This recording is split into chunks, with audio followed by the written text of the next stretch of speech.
Dear students, now we will see what do we mean by transistor biasing. So the heading I have written here, transistor biasing. Now for a transistor to work properly, it is important to apply proper DC voltages across its terminals.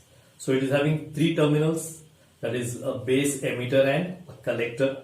So across these terminals, what kind of proper DC voltage you are going to apply, that is called as biasing for its proper functioning. So the application of proper DC voltage for proper functioning of a transistor is called as biasing. Okay. Now I have shown here three diagrams. In the first diagram you can see the NPN transistor. The N side is connected to a negative terminal, and here a collector N side is connected to a positive terminal of a battery. So this is a voltage, this is a voltage. That means this junction is forward biased and this junction is reverse biased. So the first junction that is between emitter and base is forward biased, and the second junction between base and collector is reverse biased. This is called as active mode.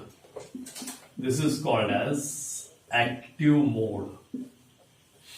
So the transistor is working or operating in active mode. Similarly, if you see the second figure, in the second figure, the emitter side, this is emitter, base, collector. The emitter N type is connected to a negative, so it is forward bias.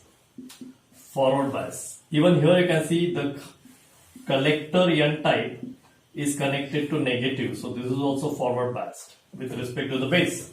So both the junctions, junction 1 and junction 2, are forward bias. That means it is in saturation mode. It is in saturation mode. If you see the third diagram, this is emitter, base, collector. So this is N type of emitter. N type is connected to the positive terminal of the battery with respect to base. So this is reverse bias. Similarly here, a collector is N type, which is connected to positive of a battery. So with respect to base, it is reverse bias.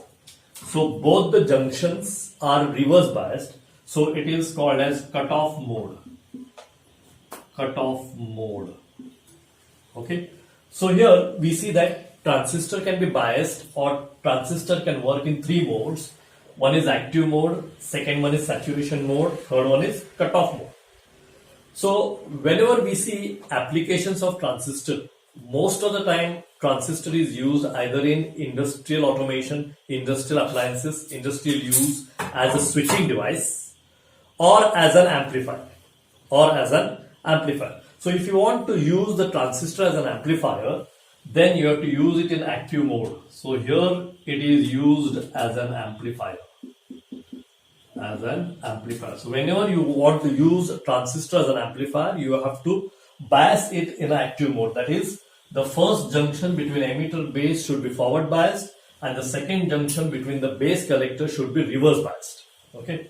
Similarly, the saturation mode and a cutoff mode are like on switch and off switch, on off. So this is used, these both are used for switching. These both are used for switching, and this is used in many of the industrial applications, industrial automations, where you can use transistor as a switch. So if it is operated in a saturation mode, it is on. Whenever it is operated in cutoff mode, it is off. So saturation mode means both the junctions are forward biased, and cutoff mode means both the junctions are reverse biased. So this is what is transistor biasing. So the basic statement for transistor biasing is, for a transistor to operate, it requires certain proper DC voltages across its terminals. Now if you apply those DC voltages across its terminals so that it is properly working, then that application of DC voltage is called as biasing. This is transistor biasing.